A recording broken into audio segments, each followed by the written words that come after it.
नमस्कार दोस्तों, आपका स्वागत है स्टार मिस्क्यू न्यूज़ में। दोस्तों, यूपी ट्रिपल एससी की सभी भर्तियों पर आपके द्वारा पूछे गए सभी सवालों का जवाब इस वीडियो में दिया जाएगा। दोस्तों, शुरू करते हैं आपके सवाल और हमारे जवाब। वीडियो शुरू करने से पहले जो मेरे चैनल पर नए व्यूअर्स हैं वो चैनल को सब्सक्राइब कर लें, जिससे आपको किसी भी भर्ती के संबंध में या परिणाम के संबंध में कोई भी न्यूज़ सबसे पहले आप तक पहुँच जाए। देखिए, पहला सवाल लिया है हमने राधा कृष्ण मिश्रा जी का। ये कहते हैं, सर मैं आप पर बहुत विश्वास करता हूँ, परंतु मैं मान रहता है कि 52 नंबर EWS से है, कहीं फेल ना हो जाऊँ। तैयारी करने में भी इस समय इसमें मन नहीं लगता, क्या करूँ सर, प्लीज़ बताएं, मेरा डर ख़त्म हो जाए। देखिए मिश्रा जी, मैं आपको बताना चाहता हूँ, तैयारी पूरी जी जान से कीजिए, डरने की आवश्यकता बिल्कुल नहीं है। ठीक है, अगर मैदान में आप उतरोगे तो थोड़ा बहुत तो डर लगेगा ही। अगर आप अपने डर को समाप्त करना चाहते हो तो भैया मैदान छोड़ दो फिर। ठीक है, अगर रणभूमि में आप उतरोगे तो थोड़ा सा डर रहता है।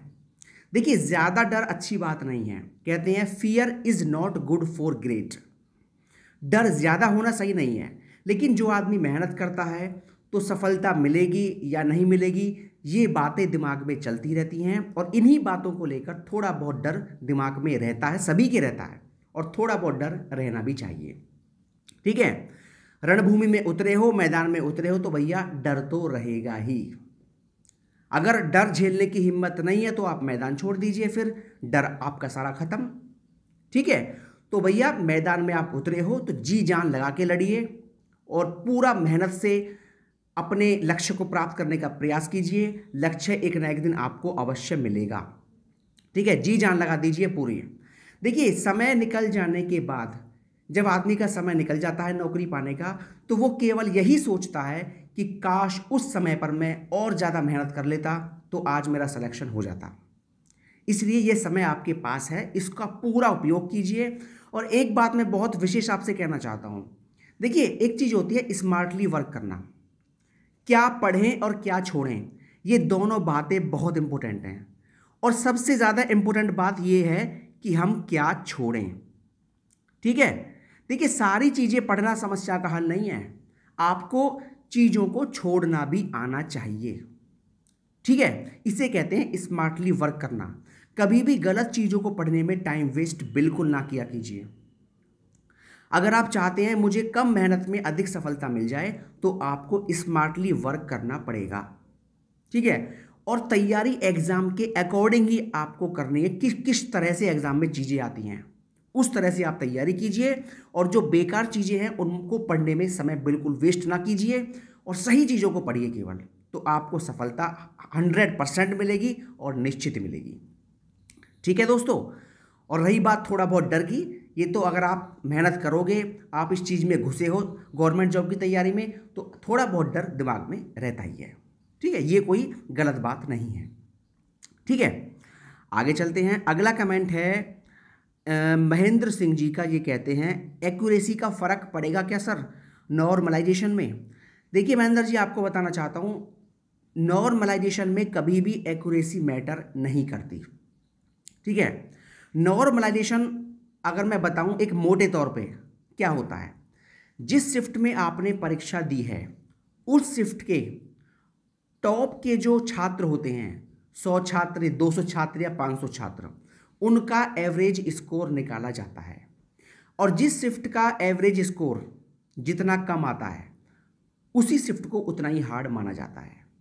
ठीक है, तो कभी भी नॉर्मलाइज की प्रक्रिया में एक्यूरेसी मैटर नहीं करती। जो भी आपको ये बात बता रहा है वो एकदम गलत है। चाहे रेलवे की परीक्षा हो, चाहे एसएससी की परीक्षा हो, और चाहे उत्तर प्रदेश के अंदर कोई भी परीक्षा हो। ठीक है, नॉर्मलाइज की प्रक्रिया में कभी भी एक्यूरेसी मैटर नहीं करती। आगे चलते हैं। अगला कमेंट है, thank you very much. Rohit Chauhan ji कहते हैं, thank you very much information के लिए। मंडी परिषद रिजल्ट सर आप तो बहुत इंतजार कर लिया, बस आ जाए तो बढ़िया है। वैसे तो विश्वास है आ जाएगा, आपकी बात ज़्यादातर सत्य होती है, बिल्कुल सटीक खबर देते हैं। देखिए रोहित जी, मंडी परिषद के रिजल्ट का आपको मैंने बता रखा है कि ये रिजल्ट सितंबर में ही जारी होना है। ठीक है, और सबसे पहले रिजल्ट मंडी परिषद का ही आने की न्यूज़ मुझे मिली है, जो मैंने आपको बता रखा है। आगे चलते हैं। अगला कमेंट है विश्वजीत सिंह का। ये कहते हैं, एकमात्र यूट्यूब चैनल जो वीडियो वालों के बारे में हमेशा सकारात्मक बोलता है, इसके लिए बहुत बहुत आभार। विश्वजीत जी, आपका बहुत बहुत धन्यवाद। देखिए, केवल वीडियो की भर्ती बात नहीं है, भर्ती चाहे कोई सी भी होती, अगर उस भर्ती के छात्रों के साथ अन्याय होगा तो भैया मैं तो बोलूँगा। ठीक है, मैं यहाँ अपने चैनल पर जो कायदे और न्याय की बात है वही करूँगा। ठीक है, कभी भी झूठे व्यूज़ पाने के लिए किसी गलत चीज़ को सपोर्ट नहीं करूँगा। और कायदे की बात जो मैंने बोली है वो यही है कि भैया इन छात्रों को न्याय मिलना चाहिए। 3 साल इनकी लाइफ के बर्बाद हो गए, उनके 3 साल उनको कौन लौटा कर देगा? इस सवाल का जवाब सरकार के पास है?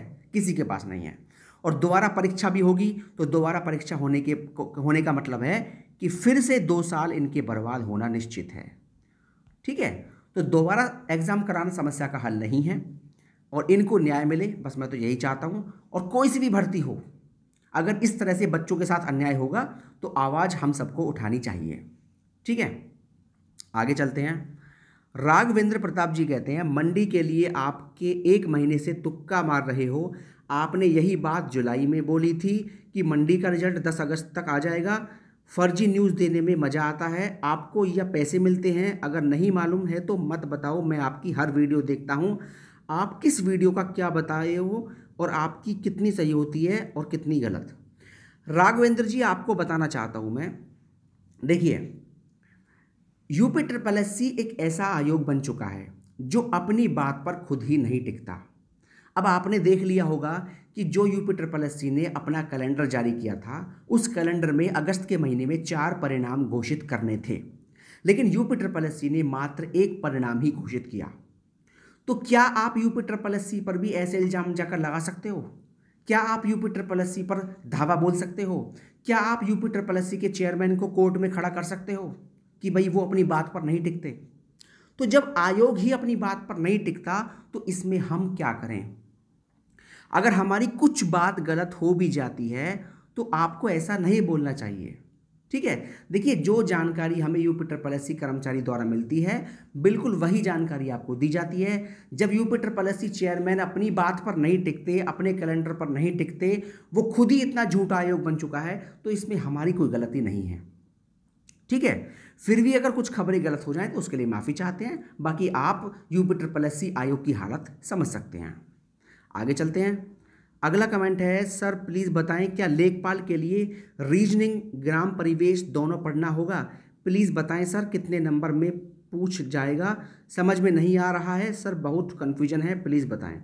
देखिए मिश्रा जी, आपको बताना चाहता हूँ, जो भी छात्र लेखपाल के सिलेबस को लेकर कन्फ्यूज़ हैं, तो आप सबको बता दूं, लेखपाल की जो अब से पुरानी भर्ती आई थी 2014-15 में आई थी।